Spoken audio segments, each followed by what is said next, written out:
Yeah, he I perma played knocks one people game. up. I played one game against him earlier, and it was tough to deal with.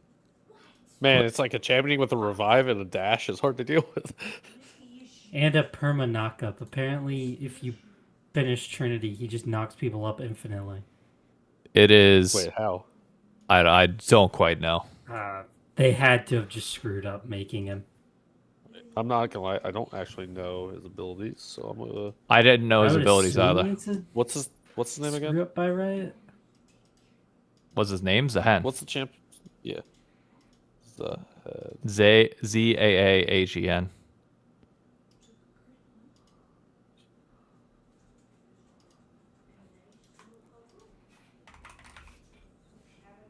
ability rundown here.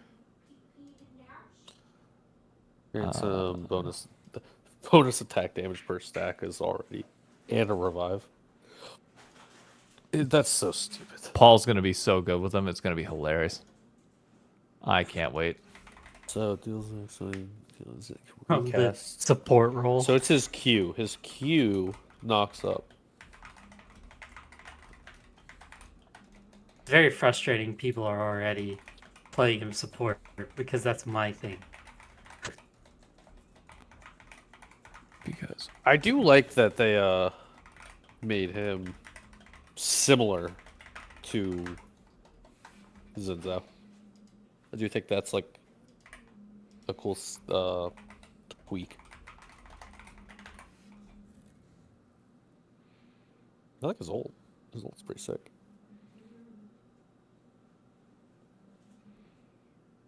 Do you want to move to Yep. live stream, Dave? Yep. Give me one sec. Drag me in. I need to keep it with just Paul and I for this one for a bit. Oh, you're good. Oh, it's Wednesday, isn't it? Yeah, it's a podcast. Oh, shit. My days are off. Way to go.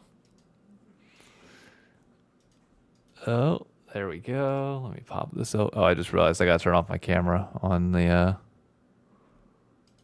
on this. Deactivate that.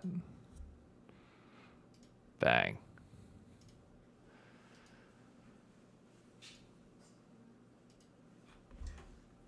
There we go. Now we're live on Twitch. We're live on TikTok. Let me tweet out the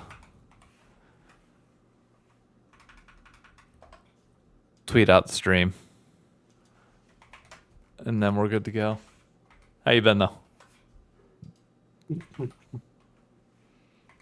Pretty good. Anything new? I mean, Shopify looks good, I feel like. I feel like that worked out for me pretty well. It almost pisses me off how much this whole off season is working out for you. In every way possible. Like you got your team in Europe, you got your team in North America now. And the only thing that you don't get is you don't get an off season event. Red Bull. Well, because of fucking God, you know what? I hate you. Yeah. Fine. All right, there we go. JB, thank you for the resub. Welcome everybody to the Crossover Podcast, episode 198. Oh my God, do we got some shit to talk about? Where were we last week? Like, I'm trying to think where we left off. Did Roster Mania happen last week at this point? Yeah, we were pretty much in the gray area of like TL was mostly done from what we knew, and they were supposed to be dominant. We were trying to figure out where inspired that line roster was going, stuff like that. We didn't know about It's pretty Morgan and Jose No, Dioto, though. no. Okay, so I that would have laughed just- so hard. if okay. that was- Just want to make sure. I wanted to timestamp no. where we were in this conversation before it continues. So the order for those that want to know how this is going to go, I'm going to limit us to first Roster Mania talk, second the off-season event, and if there's anything else from there that I need to address, Luna, zip it. We'll go from there. Any shockers for you? Well, I don't know. Is Shopify the biggest shock for you? Was Zenny on your radar? No, I think the biggest shock was TL's finishing of their roster. That was weird. I mean, Morgan and Jose Dioto. Jose Dioto, I think, is fine. I know people are going to hit the Jose Dioto's fine. He was just on whatever teams or something, but no, I'm not the most impressed with him every time I see him other places. I think he can be a good glue guy. I think he is a box score dude. Oh, On a bad team, that's an he insult. builds his numbers, right? So he looks fine. On a good team, he's not going to get you over the hump. I mean, does he get a better opportunity than this ever? No, I don't like this is the best chance he'll get. I mean, and the thing is, he could prove me wrong without proving me wrong, because the roster he's playing with is so good. They could just be good, in spite of him. Because Quid, let's be clear, Quid and Yon are still the best mid and ADC in the league. Mm-hmm. Like, no matter what, they are that. Unless they fall off, Yeah. obviously, but that's like a different story.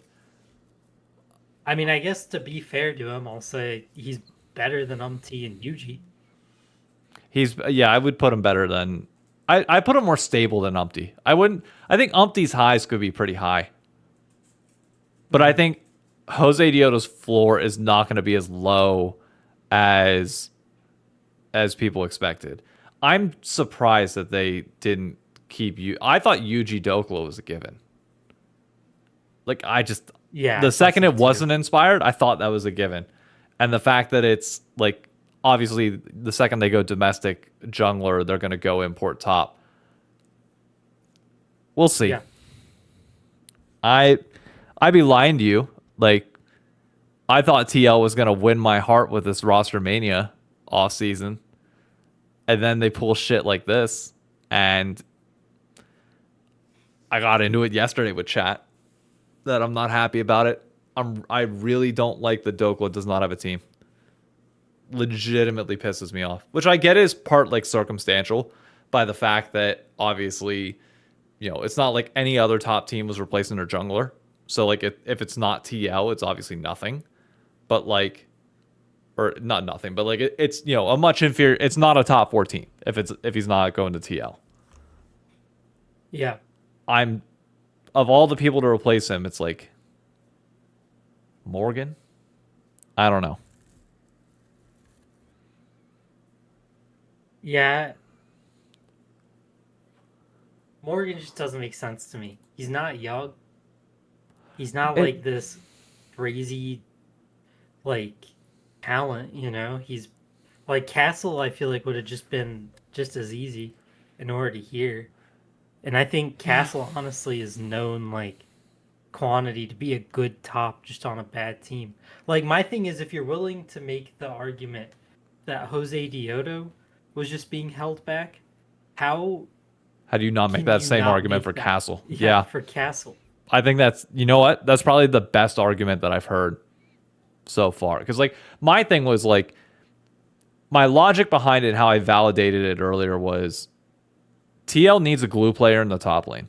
Like, in jungle top, you just need people that can enable mid jungle to succeed. Obviously, it helps if you're winning every lane, but you also need that pressure relief valve that I've kind of been harping on for a bit. And I felt like top lane was just that role where it could be it, whether it's Castle, whether it's Dokla, like something like that. Importing Morgan feels weird. It feels like TL making the same mistakes that they've done in the past with roster building. Yeah. This feels like a roster that's going to end up with Impact by the end of the year.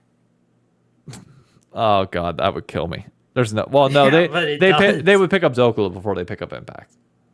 You think so? Yeah. Yeah. It doesn't...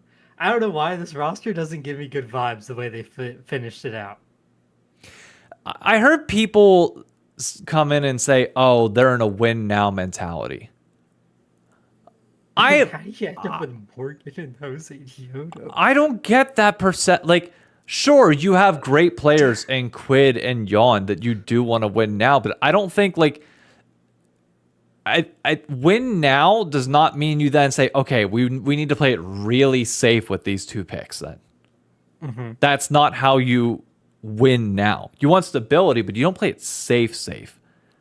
And I don't know. Yeah. But maybe they'll prove us wrong. But as of right now, I just have this weird feeling that TL is going to do what they did in 2022. Where they're going to start off this year hot. And down the stretch, it doesn't materialize. That's my gut feeling. Yeah, I could see it. I don't know. I could see it. It's so hard to guess because this is just such a weird roster. I know I'm dumping on the guy a lot, but I just don't think Jose is the dude I would have gone with to fill that. I mean, what has he done over his career that's made them go like, this is the guy? I mean, I guess he dominated in LLA, but when he came here the first time, it went horrible. I thought his final split here I thought was pretty decent, no? Or am I thinking of Tukui? No, I'm pretty sure Jose Dioto played pretty well his final split here. Didn't he? I don't know. I just remember them placing like 5th or 6th or something and then getting knocked out round 1 of playoffs. Because he was on FlyQuest, right? It was hit. Yeah. Yeah, he was on the FlyQuest roster before Prince, or like the Prince version of the roster came in with like Spica and all them. Yeah. Like whenever they got new management and Papa Smithy took over and cleaned house and went from there. Who else do you get? I mean, I think you stick with Yuji. I think people are scapegoating Yuji a lot for TL's problems when I don't think it was his fault. Also, the thing that was really interesting that I saw was on the Sheep transfer portal. It did say that Spawn was going to be head coach. Yeah, it did. That worries me. That worries me a lot. Also, going back real quick to the who else do you get? I would say also you didn't have to import top. You could have imported jungle. I think we have more top laners available than junglers. And you could have got Castle.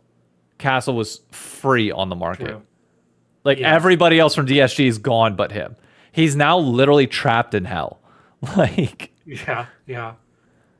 But yeah, going to your point, Spawn is head coach. I mean, it depends how committed he is. I don't know.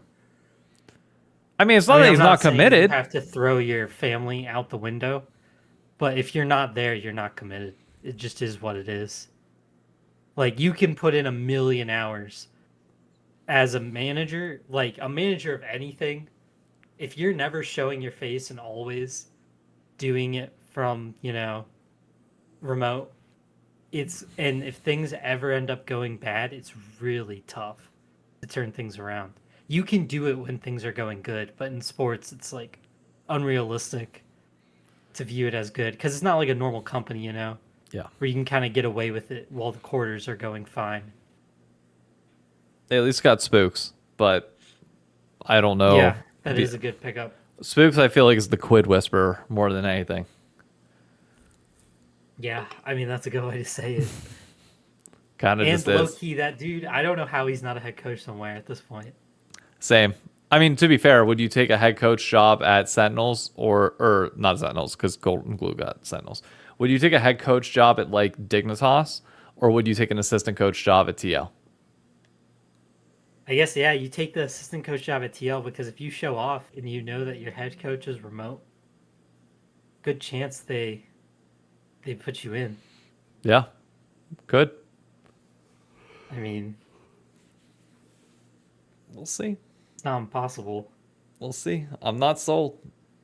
We'll see at Kespa Cup. If they have a bad showing there, oh boy. Like, I know it doesn't mean anything, but it's a precursor to everything. Yeah. Like, it's just one of the, like, you don't let the omen start that early. So, we will see. The other one that I think is worth talking about is FlyQuest. Before we get to yours, because you guys only made one change. FlyQuest is wild, no? They have an interesting roster. I like it though. I think they're going to be fun to watch. All year going to be fun to watch. I agree. Griffin's young. Gackos is young. Quad's a little bit older and a little bit iffy at the moment. Maybe he can come around. Masu's still young. Could bounce back with, not having inspired and Blippo chirping. We still have no clue where Blippo's going, and apparently open tryouts for their support role. Yeah. Hell yeah. Hell yeah. I'm down. That's fun.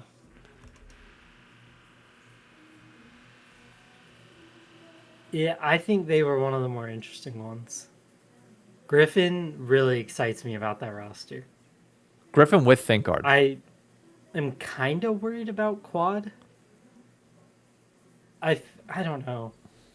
But their whole team is kind of interesting. I don't know who their support is going to end up being. Because I will say Quad and like Masu were such the weak link. It worries me them having to carry two rookies. But they could step up in the moment. I think they didn't have to step up before. And I'm curious to see how a change of environment impacts them, because it will not be the same locker room culture this year as it was last year. It will be night and day difference for both of them. Yeah, because sometimes it's hard for dudes to step up and be the leader that they're just not built to be. JB hit me with the stat that FlyQuest went 6-12 in spring and 14-31 total record by the end of summer in 2021, which was Jose Dioto's last LCS split.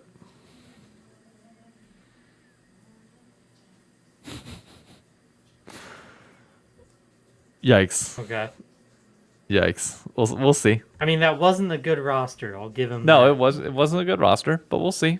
This is a lot better of a roster. Who do you think finishes higher at the end of the year, FlyQuest or TL? I mean, TL. You don't think FlyQuest can get to a higher ceiling by that point? Unless Griffin is everything he was announced to be, then no. What?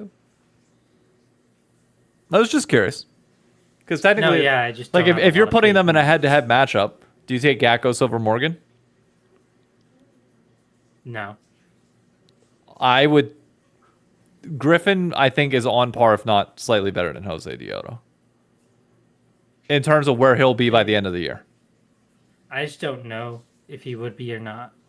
Maybe by end of year, but like split one, I'm not willing to say that. I haven't seen enough Griffin here. I've seen him play in Brazil, but I don't think Brazil's that good.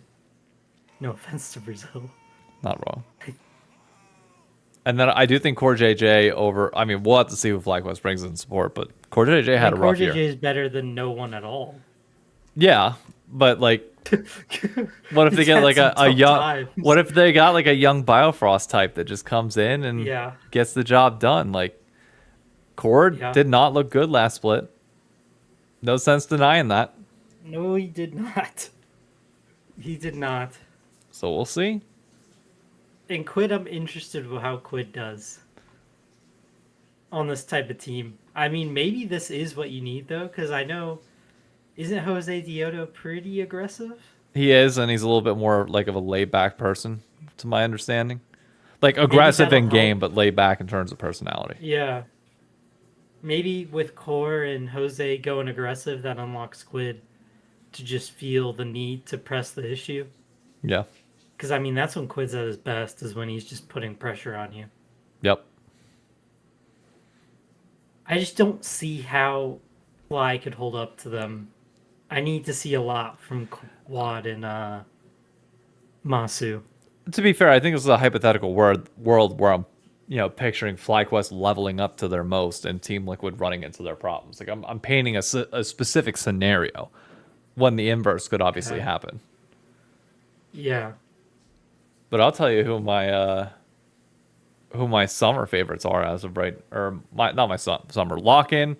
I think TL is going to be favored. I'll tell you who I think is winning spring. Who? C9. Yeah, I know. I know. I'm not saying they're winning summer. You're going to like who I'm saying who might win summer. I'm just saying I know. I feel like this is setting up the classic C9 is great in spring meme. I don't have any faith in C9. I hate the I don't I'm expect a you to. C9 hater. But I also just don't understand how a team who played very bad to end the year made one single change that arguably was even to worse, and people have now pushed them up. I get the rest of the league has dropped off as well. I fully understand the rest of the league. There is no favorite. Everybody has kind of built a mid roster, if we're being honest. This is probably the most open the league could be. But I just people are rewarding C9 so much for the I will dominate edition. I, And it's like at the end of the day, I get he understands the game, but he is a streamer going into coaching. He's not an almanac of domination. no, but here's the thing that I would say. Like How did Gen G finish at Worlds? bad. Would you still agree that they're probably the favorites to win the LCK Spring split? No, I don't know the rest of the rosters yet. Okay. Well, Gen G staying the same. They won what? If Hanwha closes with what the rumors are, then I'm going Hanwha. Hanwha didn't get Canyon, so I don't know who the fuck they're gonna get for Junglu. I thought it was Kanavi. Is that the rumor right now? Yeah, Kanavi, Zeka, what is it? Guma, Zeus. I mean, shoot, you could have me playing support. I think those boys are still the runners. Like, that's crazy, bro. Alright. That's a good lineup. I would just say that the sins at the end of the year don't necessarily discount the rest of the year. Even if obviously, like in Gen G's case, for example, they didn't win Worlds, and that's a knock on them, and that's what they're ultimately striving for. I agree, big problem. But it's not like they were bad the rest of the year besides that. For C9, they were good the rest of the year besides the collapse at the end. And I'm willing to bet that when they come back, they will look good as well. Now, will they be able to get over that hurdle come the end of summer? That I don't know. I don't know if APA and Dom fix that. But immediately, their ceiling is top 2, if not 1, in my opinion. Because that's where their average level was for the majority of the year. I think they're clearly under Shopify. Nah. A TL that's not... Shopify Or way a upgraded. C9 that's not... Okay, I agree. You're not wrong, but I also... like if I'm agreeing that the majority of your year form has more credence than just the end of the year, I by default have to knock you guys down a peg too, to be consistent with the logic. Because for the most part of the year, you guys weren't great until the very end, and then it finally started clicking and coming together. Now, could that sustain itself going into this year? Sure, but if I'm making the argument that C9's form for the rest of the year, whenever they're only changing one piece, will be the majority of what we see at the beginning, then I have to make that same argument for you guys. What was the tournament run for Spring Split? For C9, they finished second. Or Yeah, no, but, third. like, did they Third. run through upper bracket or lower? C9? Let me look it up. LTA North Yeah, okay. They played. Split 2. So they beat us in round. They beat us in a best of 5, and then we beat them in a best of 5 towards the end of the year. Yeah. So how logically can I not say that we would? Because I'm saying the majority of the year, and the majority of the year You can't count Spring Split 1 if we didn't have our starting 5. No, but I'm counting Split Against 2, where us. you got bitch slap 3-0'd. Yeah, and then we destroyed them in summer. Yeah, I know, but what I'm saying is, hang on, let me go to Split 3. Split 3. All right, you guys beat them 3-2, knocked them down to the losers bracket, and then we beat them there. You guys then get 3-1, 3-0'd.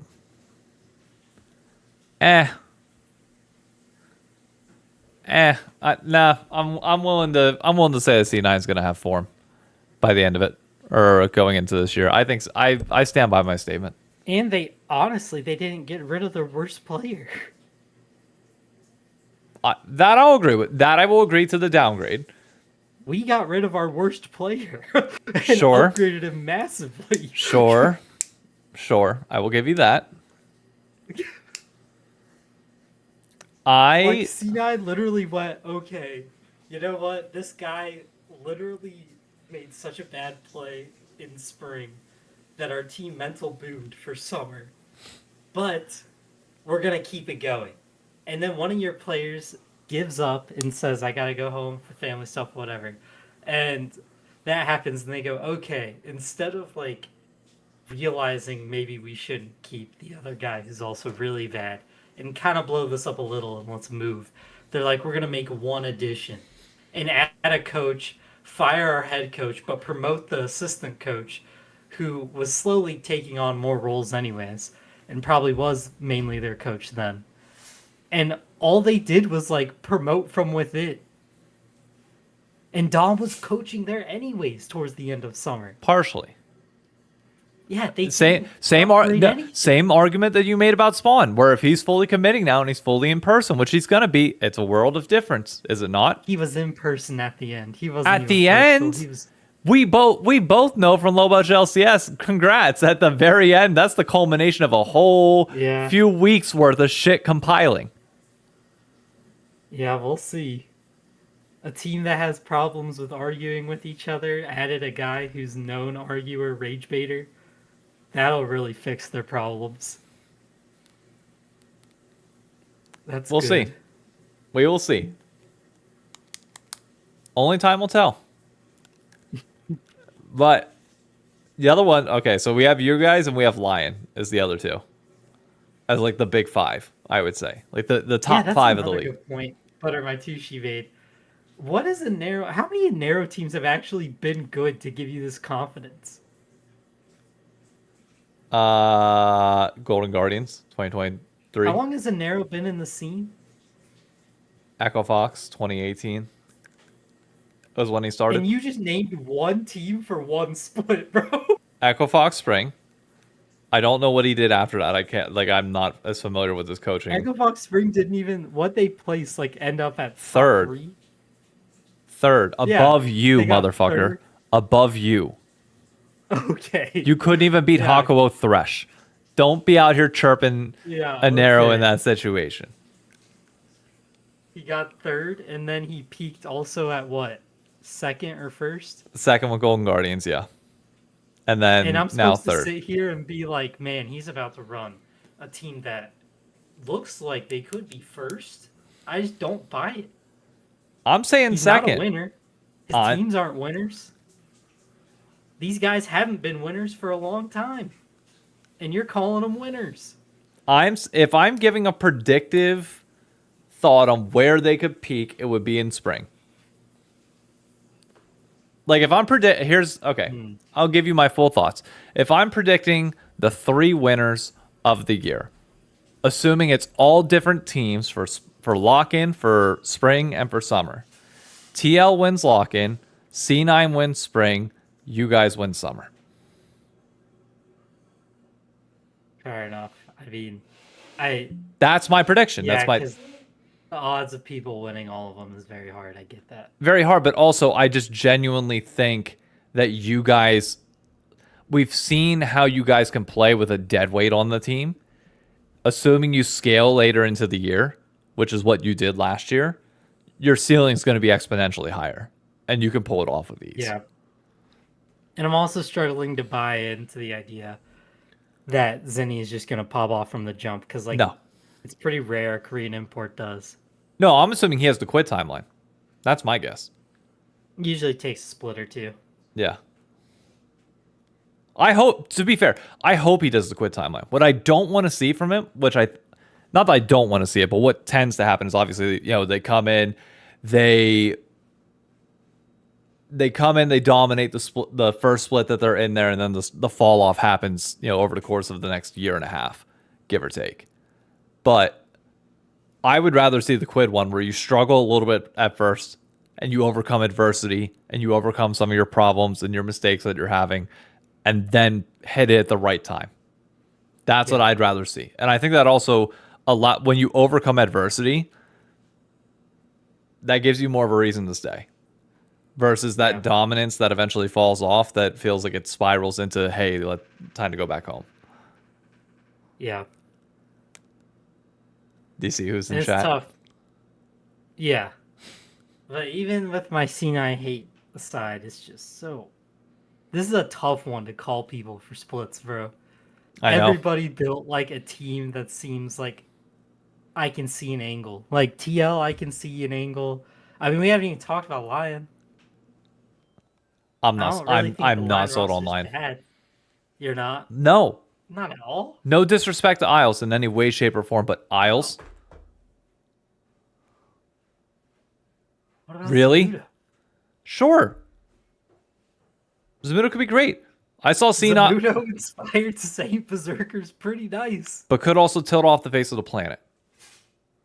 Bro, this Saint tilt stuff is crazy. People Bro, are pushing it's this not so just... much harder. You want to know why I take credence to that? Because when both Jat and Raz are saying it, and they're in LA, and they're hearing rumors and seeing shit, I take credence into what they're saying.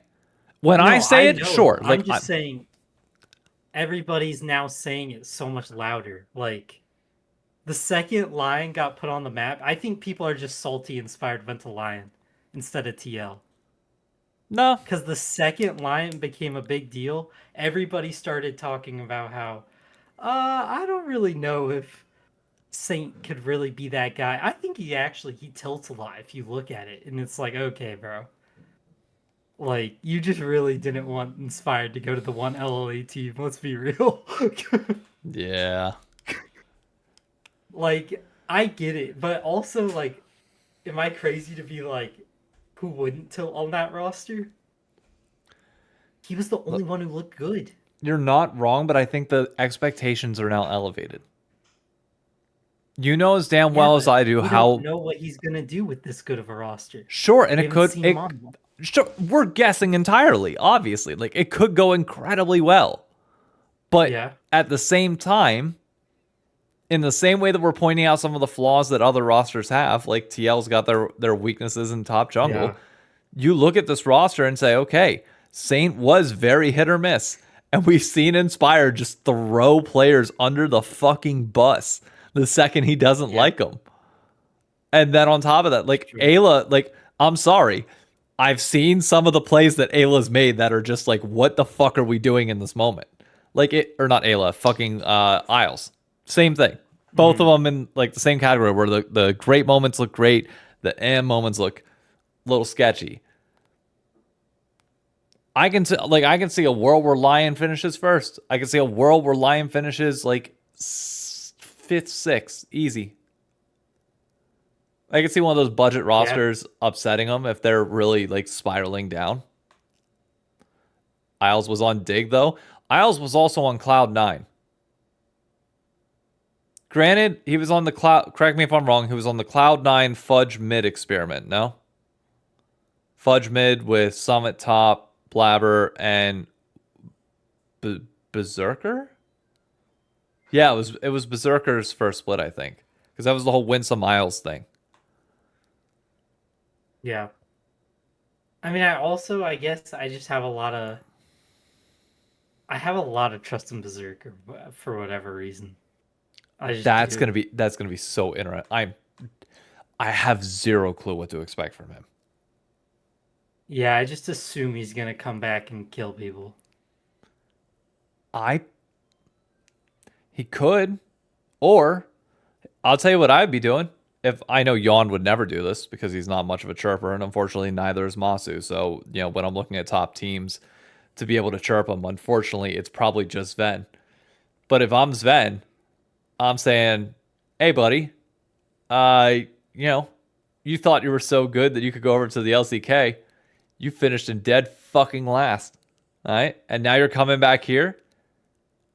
And if you let us beat you, if you let me, the guy that had to support you because you were the prodigy player, quote unquote, If I beat you, you're washed. You're fucking washed. There'd be so much shit that I'd be talking the entire time just to get in his head. Yeah, that's fair. I Sven, wouldn't blame you for that. if I'm Sven, I'm taking a picture of somebody punching a hole in a wall and framing it and sending it to him.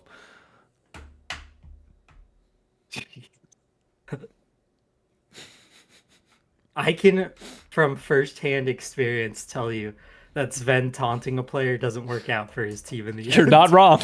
You're not wrong. And actually, he'll probably choke to end the game / series. You're not wrong. Firsthand experience. No quick silver sash. I watched that in my buddy's hot tub. Told him, I gotta keep this on. This is a pretty important series. This is a big deal. And then instantly saw that, turned off my phone, and just went, I'm taking a break, bro. I paused it, closed my phone, and sat for 5 minutes, and then finished the game. I was so mad. Oh my god. I was like, I'd never seen a play in my life that pissed me off so bad. I was like, I need to pause. I need to take a breather. I'll come back. We'll finish this later. Oh my I knew god. it was done from that moment on. There ain't no coming back from that stuff. Oh my Bro god. cooked me. Honestly, ever since then, I've been like, You've been his Sven hater. whatever, bro. Yeah, I just have been like, he ain't built for the big moment. It is what it is. Especially when people were like, when he left and people were like, oh, he said they treated him bad. I'm like, good. Did you see what he did to this team? I was like, I'm glad they made him sit on the roster for a year and sit it out. I was like, he destroyed us. Killed our God. team, bro. That's good Killed old. us. That's Paul, Mr. Poaching Green the Mr. fourth right Poaching there. is good for the scene. If a player plays bad, you should actually build the worst roster possible and extend their contract.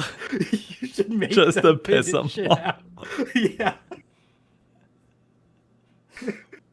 Note to self, if for some reason I ever find myself in the situation where I have any sort of influence or sway in an LCS team, never hire you as the GM.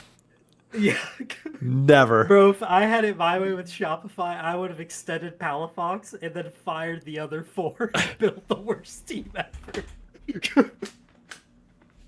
I would have been like, come on, Fate God, we're giving you another chance. Tactical, get in here. Come on up. Oh my god. You think that's bad? Come on, Zazel. Get in this thing. We're going to 8th place. Oh. Oh, just to prove a point. Then what do you do afterwards then? Then you're fucked.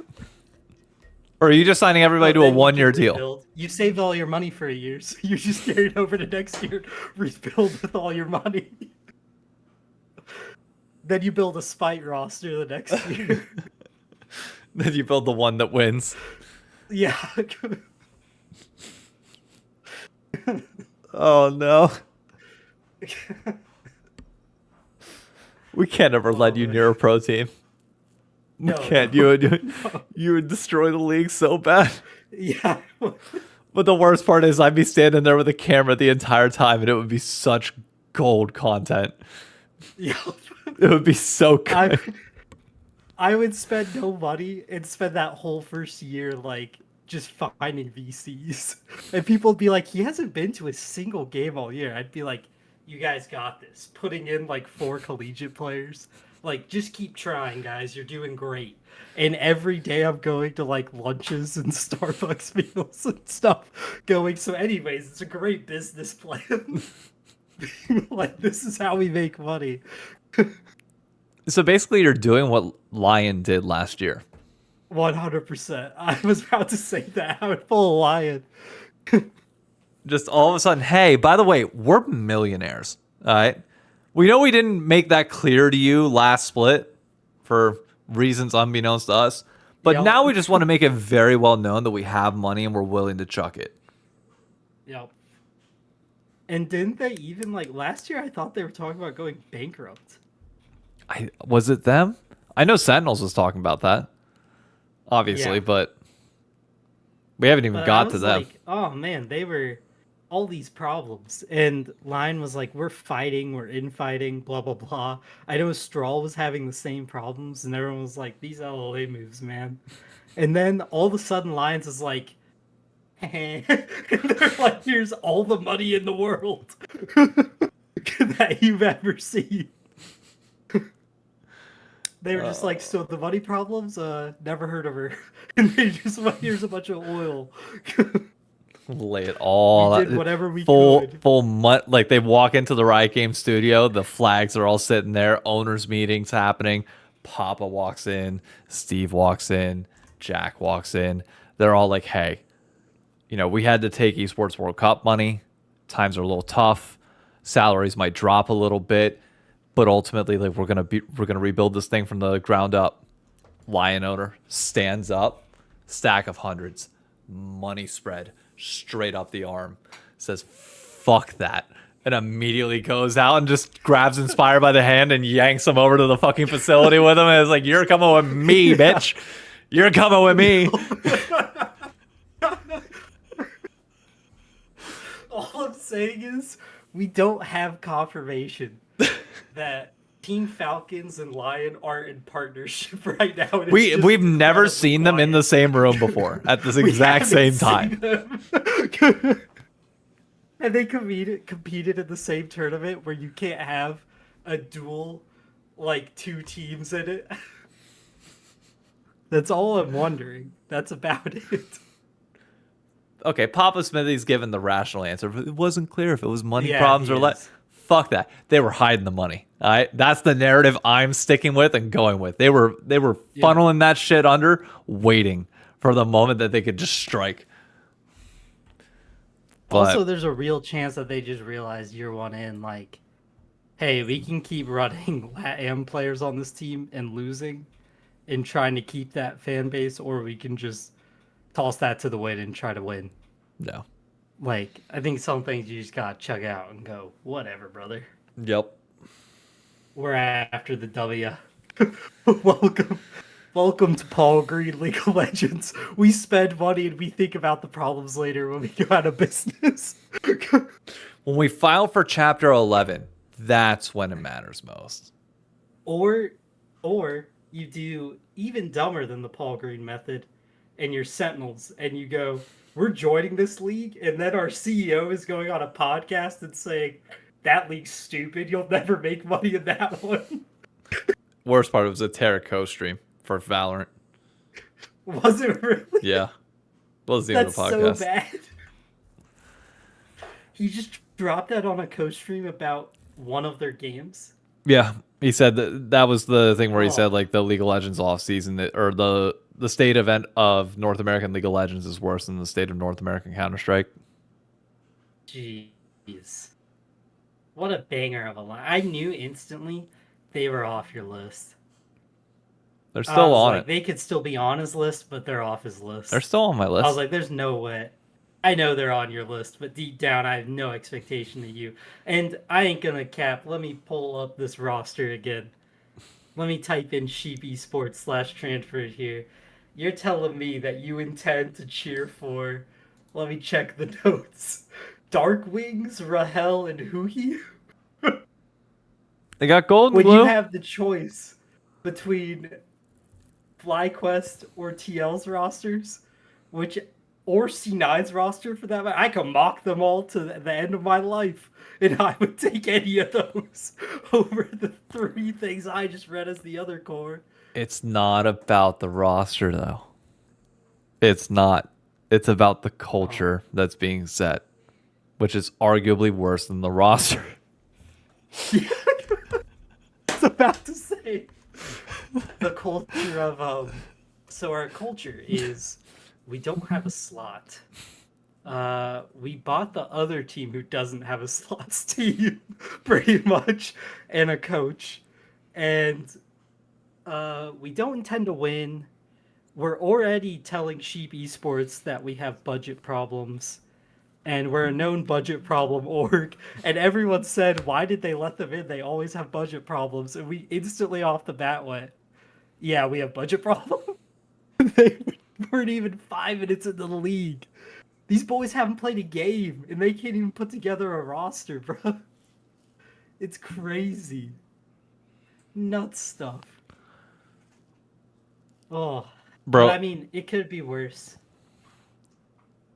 every They could not be in a league where Shopify is going to win. every org on my short list feels like they have a pretty significant flaw. All of them do. Really? Yeah. All of them do. TL and Fly? Yeah. And I look, to be clear, I say this with as much respect to Papa Smithy as possible. I'll be very open with this. I've had people message me that have said, "Do not pick FlyQuest." I don't know if Paul heard that. Okay, you definitely didn't hear that. I've had people DM me that have said, "Hey, for reasons that I cannot tell you, don't pick FlyQuest." It was not Numi, to be clear, before people just start assuming. I'm not going to say who it is, but it was not Numi. But I've had people say that. And that worries me. Like, shit like that legitimately worries me. For TL, the roster construction shit worries me. Worries the shit out of me that, like, am I joining a fandom that's literally just going to replace players the second, like, they, like, downturn a little bit? I mean, yes. That's what TL's always done. They couldn't tell me, or you can't tell us. Both. But it's like, I just can't say. This is part of when I said my goodbye to 100 Thieves on Friday of last week, technically. Posted the video on Monday. It was sweet. I gotta. You didn't cry. Yeah. I'm just happy that it's over. I mean, I've had my time to accept it and deal with it. I've got to do due diligence on this side. I've got to ask everybody I know what they know without asking about, because, like, I know I said it last week and I'll just reiterate it. It's not like I can go up to people in FlyQuest or within TL or within Cloud9 or Sentinels or Shopify or anybody. I can't just go up to the people in the org and be like, "Hey, so I've heard there's some fucking problems. All right, what can you tell me?" Because that's not how it works. Like, if somebody came up to Paul and was like, "Hey, what are the problems with the U.S. military?" Yeah. Like, he's gonna tell you, okay? Like, he's gonna be like, he's in any position to be able to say anything at all. You can't. So I gotta figure out what the fuck is going on behind the scenes, because I cannot go through another situation where I have to pick another team or I make a decision that people don't, not where I lose faith in the organization and the goodwill of everything going on. Yeah. Can't have that happen. I can't put myself in another situation where I'm dealing with another nade shot type thing where either the org doesn't give a shit or the org takes a terrible action or stance on something that I can't sit here and defend. It's the main reason. Look, Shopify's out for me. I've made it very clear they're not on my short list. And the sole reason for that, well, two reasons for that, is Toby, the CEO of Shopify, who's pissing me the fuck off. And on top of that, they want to be the Toronto org. And that's fine. But yeah. So I'm no closer to my decision at all. It is not leaning one way or another, because I've seen people in chat asking. I'm dead even on everybody in this situation because they all have flaws.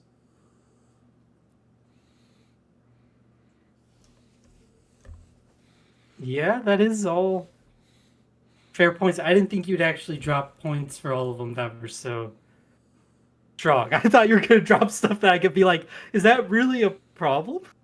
But I don't. Yeah, that's the thing. Really Is like have when good I lay it counters. all out there, it's like Yeah, it's yeah, all that's fair. legitimate shit that like, and nobody's perfect. Like, Yeah, I get that. Imagine our only flaw being Spanish. Hey, lion, I just can't connect with. Sorry. No hablo español bueno. Like, what else can I say on that front? good to me. It's good But enough. yeah, that's true. But I mean, yeah, Lion's gonna always be a hard one because Lion really is here for the Spanish fans to still have a team in Tier 1, if we're being honest. Like, it's gonna be harder for people to want to cheer for that. yeah. And by all means, they have their I own mean, culture and outside of- identity. Like, that's perfectly fine. Like, if I'm not a fit, I'm not a fit. They can still build a massive brand. Like, I'm not some linchpin that people need to be fucking held up on. I'm a nobody in the grand scheme of things. And they will always be the underdog choice. Like Toronto versus the Dodgers this year Yeah. in the MLB. Like, if you're picking between Lion or if I'm picking between them or TLC9 Fly, I'm going to go with Lion. If Shopify's out, because that's just the easiest choice. Yeah. Yeah, and this is a tough year too, because you can't just like, there's no even real case for you to pick a good bandwagon.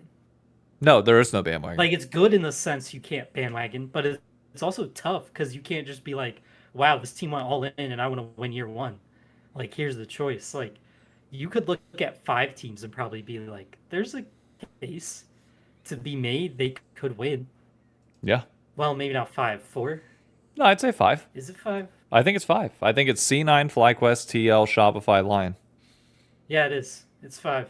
All 5 of those have a legitimate chance. And then you have Man, that drop off though at that drop off afterwards is going to be 6 through insane. 8 is crazy.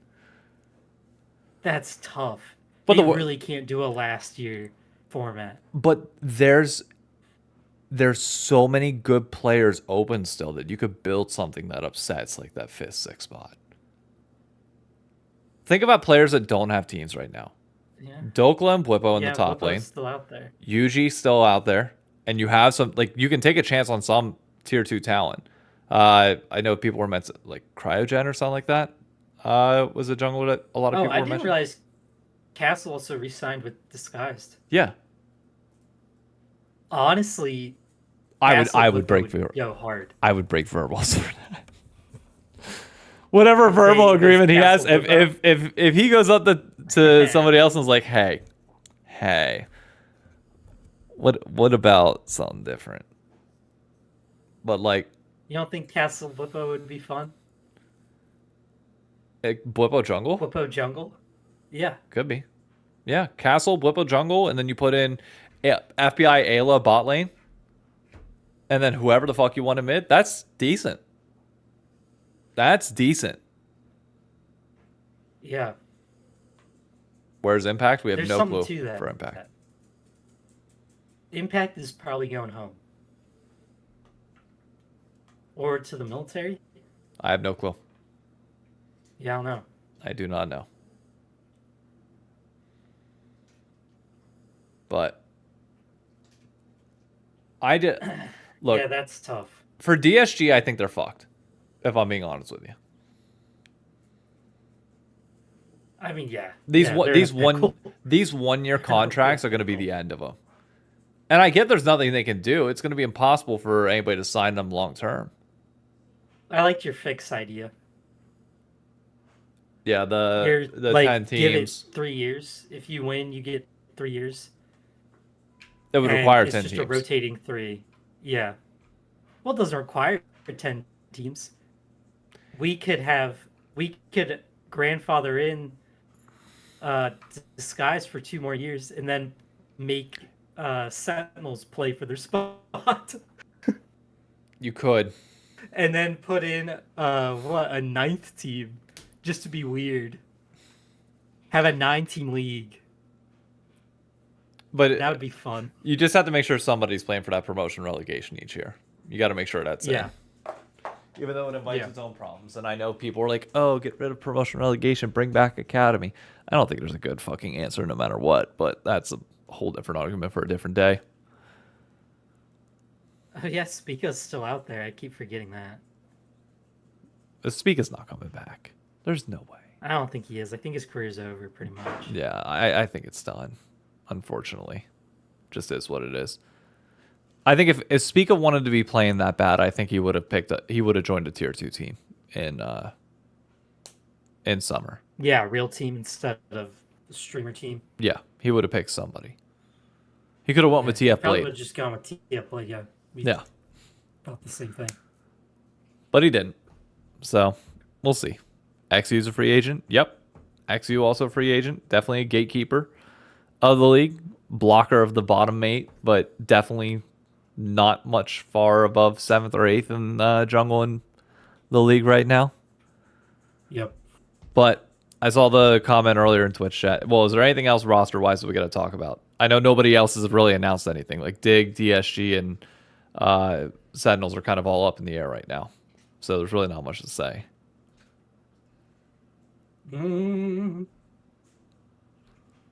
Yeah, I think really it is one of the most like fun off seasons in the sense of this is gonna be pretty even. Well, I don't know what you do.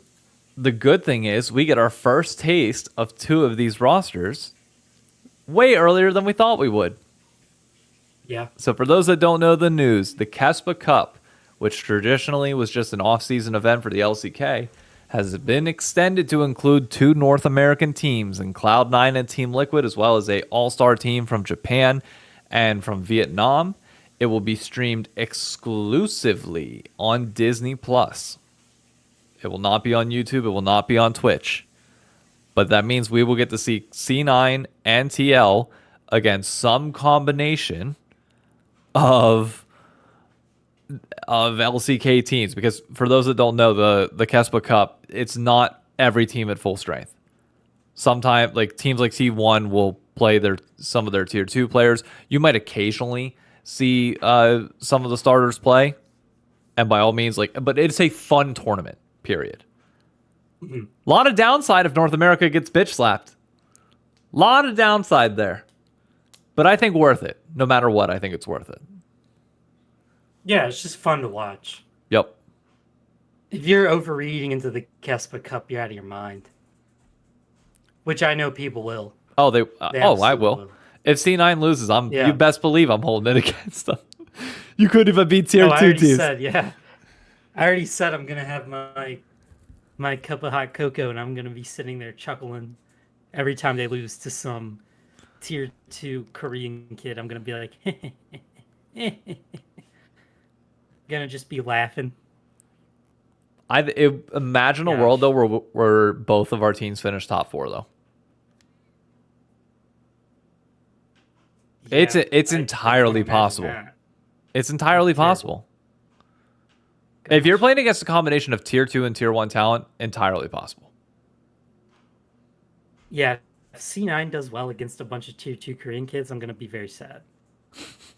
Because their fans are not gonna shut up about it until they suck the rest of the year. And even if they suck the whole year like they did last year, they're still gonna act like in the off season they didn't win the off season. /S. We didn't win the off season. It's gonna be terrible.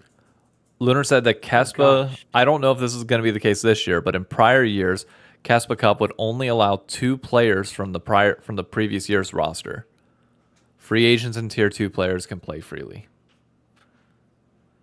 So if a team makes a bunch of changes, they can play pretty much the entire roster. But if it's a rollover roster from the prior Is that year, for the American teams too? no, the American teams will be able to play in there entirely because we don't have academy teams. So it doesn't. Okay. And plus, we got invited, so it's different. The format, for those that don't know, by the way, it is 14 teams split up into 3 different groups: 5, 5, and 4. You play a single round robin best of 1 in your group. If you finish first, you automatically are top 4 going to playoffs. If you finish second, you do a last chance, like best of 3 group amongst the 3 teams that finish second in their groups, and the top team of that group stage moves on to the top 4 knockout stage. From there, double elimination, best of 3s until best of 5 finals.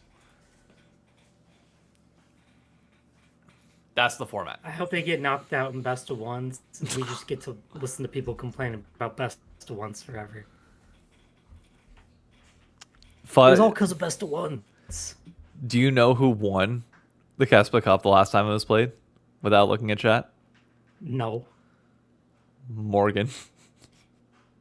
Bro won Really? it. Bro won it last time. Yeah. So Morgan has a chance Seems like to a go. very serious tournament. I'm just saying, Bro has a chance to go back, or well, not Bro, but Morgan has a chance to go back-to-back Kespa Cups. One with Bro, That one would with be Team fun. Liquid. That would be that. Imagine the storylines and narratives. It'd be hilarious. Team Liquid would get auto invited back next year, assuming that Morgan's still on the team in 2027. They get a free invite to the tournament without question. I mean, I'm totally cool if TL wins it. I don't care about You them just winning. really don't want C9 to win. Yeah, if C9 won it, I'd be sad. All right, fair enough. I can accept that. I mean, I'll pay watch C9 because I can't really. look, I got to give C9 their credit though. They're the reason why this happened. Specifically, David Hahn.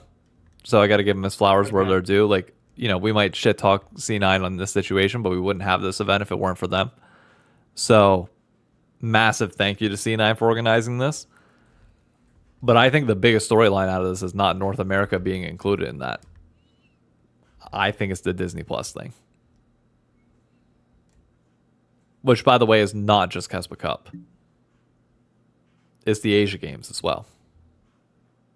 Oh, really? It's a deal between Kespa and Disney Plus, not just the Kespa Cup. Okay. So we've got esports exclusivity back, and my comments on TikTok were already a shit show. I'm not gonna lie, I really like that it's on Disney Plus. I think it's good for the league. I mean, honestly, streaming rights deals, it's how a lot of leagues make money. TV deals is really what makes most sports go.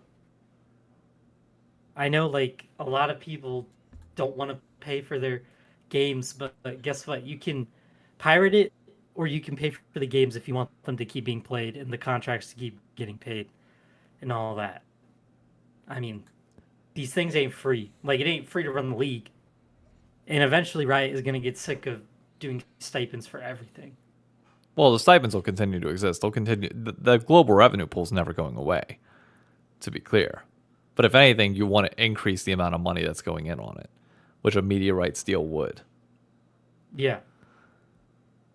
Fans haven't worked that And out yet. I guess I shouldn't be saying Riot won't keep paying it forever, but more that that's not going to be enough money to push us into the stratosphere we want to, really. Papa, my understanding is that this is globally streamed on Disney Plus. That you will not be. They might, if Kespa or Disney Plus has an agreement to upload highlights elsewhere, they can and they will. The live stream will only be housed on Disney Plus. That's what I have gathered from reading all the documents around this. Not even Soup and Korea. Nope. Yep. So for context for those wondering, again, I will disclose since I said it at the beginning, and I feel like I have to say it every time that this conversation works out or comes up. I work for Disney. I work specifically on the Disney Plus financial statements. So I understand that, you know, whenever I'm talking about this, I'm coming from a different position than most. Now, did I know about this deal? No.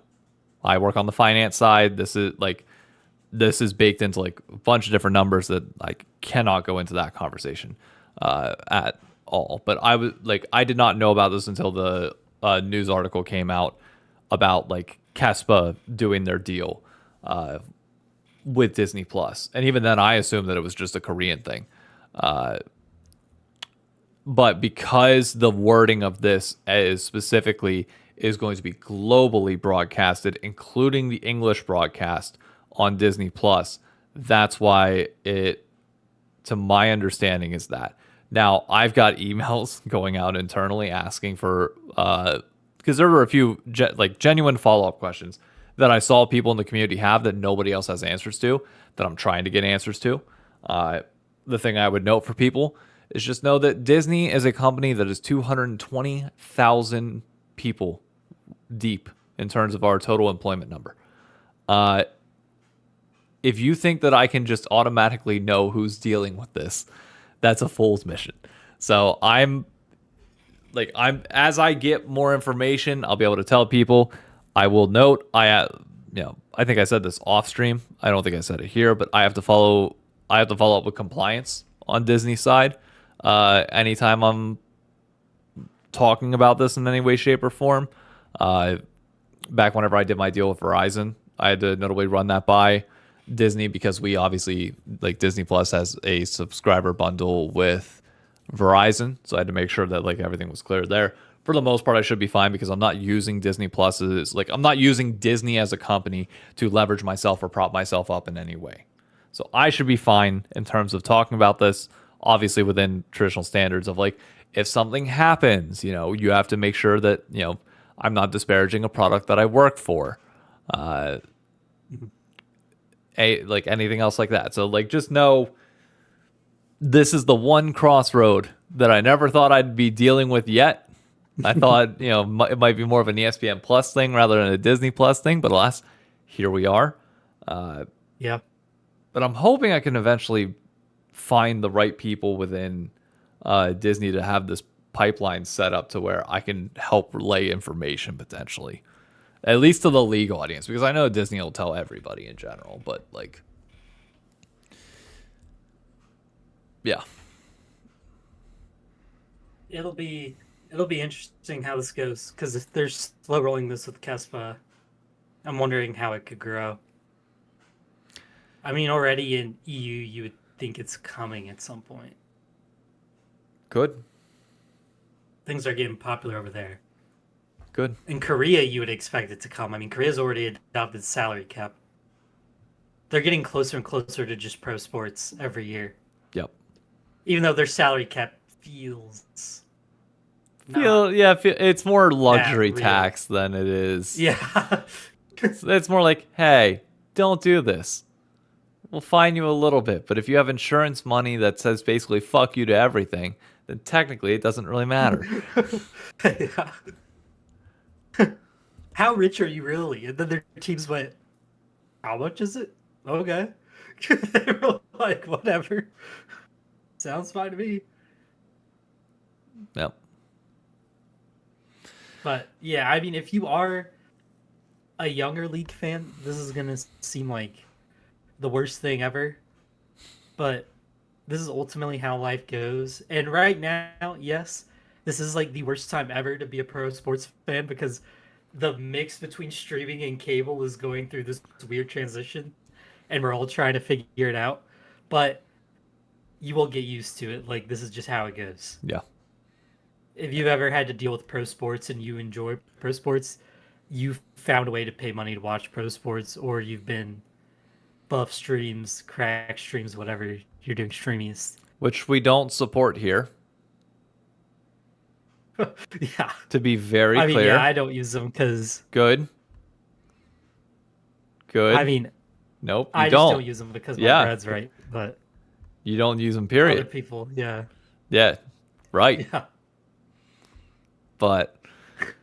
No, look... And if you want your bread to be right so you can pay for your sports, hit me up.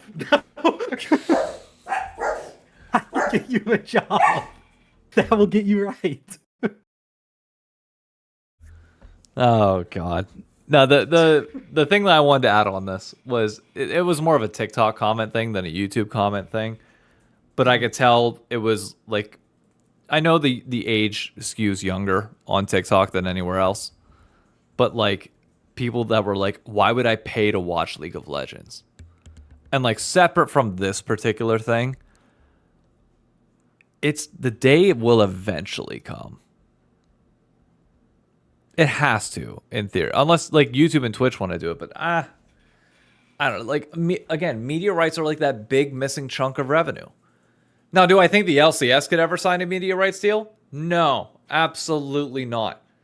Could I Not see enough it? bargaining power right now. Could I see International League of Legends signing a deal like that? Yeah, I could. I could easily see a deal being struck. And that's just Yeah. that's how you make, like, how do you think the NBA funnels its money to teams? National broadcast rights. How do you think the MLB pays for it? National broadcast rights. A little bit of ticket sales as well. Guess what? We don't have ticket sales in League of Legends. At least all that much. And the world's ticket sales that we're going to have next year are all in fucking Allen, Texas for a month. And that's it. And then we have New York. So there's only so much money to be made on ticket sales in the space. But, like, Yeah.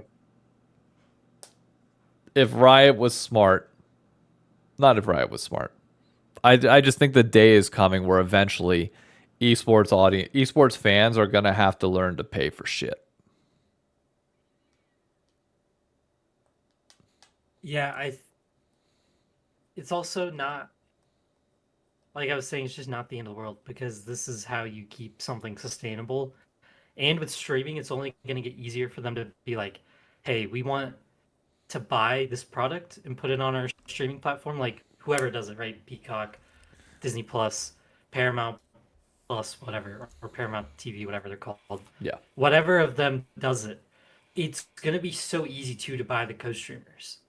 Yep. Because you don't have to worry about being like, oh, how do we put this on our 5 different TV channels, so that you also have the alt streams. The alt streams all just go on the streaming platform. Yep.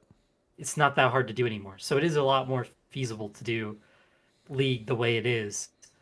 It's going to be harder, I guess, to become a co-streamer. Yeah. You're going to have to do more watch-alongs. But watch-along people can move into the co-streaming realm. It happens with NFL people. Yep. I mean, they pick up the guys like Tom Grossi will get stuff like actual NFL stuff. He's a big Packers guy who does watch-alongs. Yep. And he makes waves. And I mean, Pat was pretty much a watch-along guy at the start. Yep. I mean, And, that's what I am mean, now. Shit. Pat was watching along the draft, and now he runs a draft, like, actual stage on the ESPN draft, like on the actual broadcast. So you can literally go from watch along to being there in person. It's just about how things break your way, kind of thing. Yep. I don't know. But yeah, hopefully people can adapt to it and not hate it too bad. I mean, I think it's for the better, but that's because I'm hoping the, ecosystem survives. Yeah. For long term, and unfortunately, this is a big part of it surviving the long term. I will say I'm pretty optimistic on this upcoming year of LCS now. You are? I think we have the... Oh, thank you for the Prime sub. Yeah. I'm optimistic for 2 reasons. One, I think the way the rosters are shaking out, and the more we talk about it, it's like, hey, we got 5 teams towards the top. I think the top table of the LCS is going to be beyond interesting to watch. Like, it's going to be so much. A lock-in tournament, I fucking love lock-in tournament. I've loved it from the jump. Like, I was a big fan of it back in 2020, 2021. 2021, 2022 when we had it. I freaking loved it. And I'm so happy it's back. On top of that, the Raz tweet and Jat posting the TikTok makes me so happy. Like, it took 4 years to get to this point.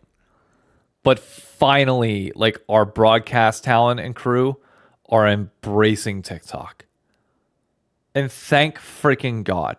Because I'll tell you right now, what it does is it allows me to talk about the LCS more. Natively on its own. Because I only have so much pull on social media that, like, when I was the only guy talking about the LCS for a long period of time, I would get like 2,000-3,000 views. And that's it.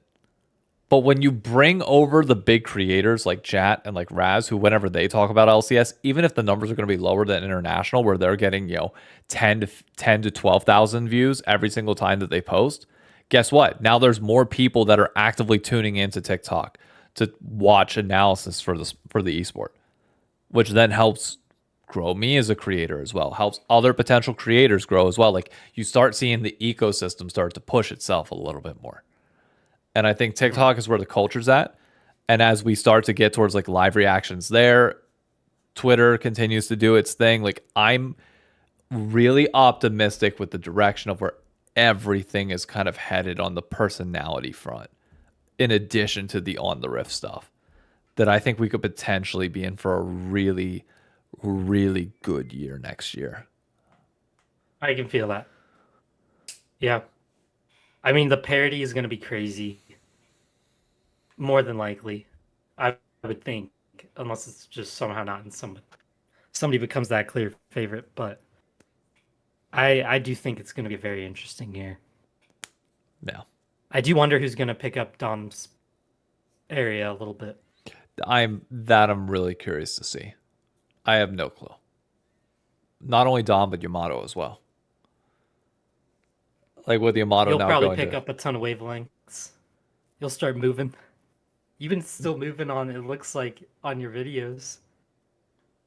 A little bit. You've been making moves. A little bit. The big announcement from last week. We got nominated for Esports Creator of the Year on the League Awards. I saw that. You're killing it. I know a lot of people were getting on me like, why are you not going to Germany for the League Awards since I got invited to it? There's two things I would say. One, are you paying the $1,200 flight ticket? Yeah. Two, I've got a family thing that takes way more priority. And I can't talk about the family thing until a little bit later. But whenever I do, it'll make more sense, is what I would say. But yeah, I was amazed at the amount of people that are like, I don't think you grasp that you really need to be there. That this is a really important moment for your professional career in League of Legends and the opportunities that come with it. It's like, motherfucker, if you think that I don't know, you're crazy. Like, you are crazy. Yeah. No, it's not Daddy David. Emily's not pregnant before anybody worries. No, nothing. I get how it can sound Yeah, like that. I'm that's trying to be so- as vague as humanly possible to not give away a surprise to somebody. That's all. Not. Yeah, that's so hard, though. I need you to stop talking. You know, I need you to not. Jesus Christ. Again, you're making it worse and worse.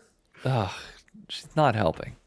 Did somebody ask if I'm pregnant? But also people Yes. act like I get somebody could give you a floor to sleep on, No, but I'm not. low-key not having a hotel, like sleeping on somebody's couch, eating, paying for your own food, paying for the flight and all that. Not cheap. No, the total trip would have been around like And not 1,500. easy. 1,600 at Yeah, minimum. and that's tough sleep, bro. Getting off a plane ride that long and just chilling on someone's couch, not having your like quiet own room to yourself. Because getting a hotel is also expensive. I mean, I don't mind it. Like, I could do that. I could stay in a hostel. Like, shit doesn't bother Yeah, me. yeah. Like, that part of travel has never bothered me. It's more like I have to work all around it. That's a hefty chunk of change whenever I'm, the big thing that I will like clue people in on is like the money that I make from content creation right now, at least during this portion of the year, offsets the difference of me not teaching golf. So when I don't teach golf, I have to make $700 a month to offset the amount of money that I am like losing by not doing that, by not having that second job. Now, granted, I'm teaching in Hoboken for a winter program now, which helps offset like 200 of that, but I still need 500 a month. Social media has been really good for the last 2.5 months, to the point where I think by December 15th, I will have all the money I need to carry me through April and be good to go. Yeah. So I will be ahead of the game. Now, the thing with content, for those of you that don't know, is that it falls off a cliff after the beginning of the year. When the end of January hits and you get through like February, March, like you go from making, 5 times what you were in the slow months to like the busy months. And then when that drop down comes back, or when it hits lower again, it's like, okay, well, you know what? Adobe, $70 a month. Like, that's not cheap. I still paying off some vet bills for Coco and Luna that added up as time went on. Like, I can't like just drop $1,500 at the snap of a wrist or the snap of fingers to go out to an event like this. Now, maybe next year or like years after, if I'm with an org, like this is one of the big things of like why the goal is like to be a content creator in the space. If you get nominated for something like this and you get invited out there, then the org can help me cover costs, because then I can make content, put it on their channel. Like I can do other things like pay back the favor, and it's like good brand recognition. But as soon as LCS returns, ad rates tank. Yeah, pretty much. Because once we stop talking about international League of Legends and we go back to domestic, views start dropping off. Yep. And that comes with the territory, but that's fine. What if she wanted to come and have vacation? If Emily wanted to come for those days, not only is it another $1,500 for the ticket, it's also the loss of revenue for Emily, because Emily's not salaried. She's paid per show that she works on Broadway. So we would lose money on top of that for every day that she's not working, because they have no PTO. So, look, I take getting nominated for this as a massive deal. Like, and I really appreciate it. And it's not like I don't have a sponsor, to be clear. You see that Elgato logo at the bottom left of the screen? It's not like we don't have a sponsor around here. But, like, sponsorships, like, don't pay as much as you know. This type of shit's not cheap and adds up over the course of a year. The goal is that, the goal is whatever team I pick my fandom on, that one day I can be a creator for them. And they help cover the cost to go out to some of these events and do content and have it live on their channel and beyond. So, sorry, I know I rambled for a lot there. No, but that's all good stuff. I mean, it's the future where the LCS is going. Yeah. Big goal is still get co-streaming rights. Like I said, if I can get co-streaming rights for the LCS, and through a combination of YouTube memberships and subs, if I can make that, make the money that I make for golf each month, I'd be able to quit the golf job and just focus more on streaming and content. But we're not close to that yet. And that, to be very clear, was always like my number will always be like I would only ever quit that if it's a subs thing, not an ad revenue thing. Because monthly subscribers are different. Like that's a guaranteed sustained thing. And even though that number can fluctuate here and there, whenever you're co-streaming, you assume that number is going to remain somewhat consistent. Do we need to vote again for the League Awards? Yes, you do. LeagueAwards.com. Put your official ballot in using your Twitch or YouTube account. Strong arm your employer to let you stream the Disney Plus guest. Hey, I'll tell you what. I would wake up at 2 a.m. in the morning to do a co-stream from the Disney offices if they would let me. Would they let me? Probably not, no. I'm a nobody, and using the office in that capacity feels like a little bit of an abuse of power. But if they could, oh man, would that be fun? You have to do so much just to live in the New York area? I mean, it's more choices that we made with schooling and other debt like that make it more complicated than it needs to be. But you take your risks in life and you go from there. So don't feel bad for me. I made every choice and I'm happy with where I'm at right now. Things are coming along great. At least professionally. So. Anything else to add? We've been going for an hour and 20 minutes. I know we've covered most of all topics. Sorry to say this before I let you talk. No podcast next week, folks. It is Thanksgiving, and I will not be here. Works with me. Yeah, I also won't be home, so that's a good point. I didn't even think about the fact that I'll be driving that night. So yeah, I will not be available. But anything else you want to say? Any final words?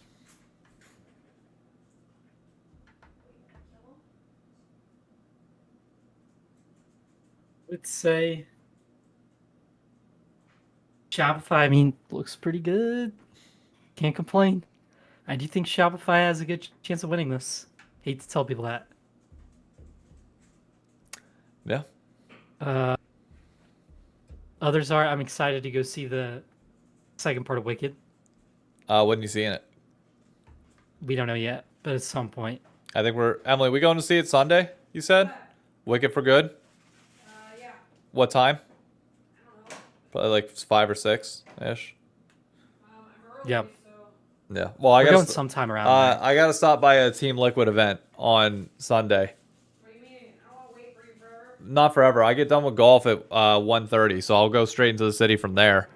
So I can be at the event by 2, and then I'll just go to the event from like 2 to 3:30. Cam Scattaboo is gonna be there, I'm done at 3:30. Where's this event? Oh, dang, Midtown. okay. right by your work, so we can go straight from there. Yeah, Cam Scattaboo is gonna be there. I think I'm gonna be the only League of Legends guy there, but that's fine. Somebody's got to rep League of Legends at a TL watch party, right? Or event thing, whatever it's Intel. That'll I'm be not awesome. sure. But if my question is, if I touch Cam Scattaboo, do I get like proxy CTE? Is that how that works? Can it be passed just I by don't even touching think somebody? he gets CTE. I actually just think he has a crazy head at this point. Do you see him on Monday Night Raw? Yes. That was amazing. Loved every His second leg of is it. gonna snap again. He needs to get out of that. Nah, he's fine. He's chilling. As long as that thing's in a sturdy cast, he's fine. Can't be upset with it. All right, that's gonna be it. I know Butter My Tushy said before we end, but I think it's time for the end, so I can go chat with Emily for a bit before I get ready for work, and I still have to get a shower because I haven't showered after the gym. But Fair. all right. Oh, do I side between Ludwig Plakrine and Doklevods? You go Doklevods all day. Do you have 5 minutes? Believe me, I'm going to be talking to as many people about League of Legends at that TL event as humanly possible. But, all right. We will catch you all later. Y'all have a good night. Bye-bye.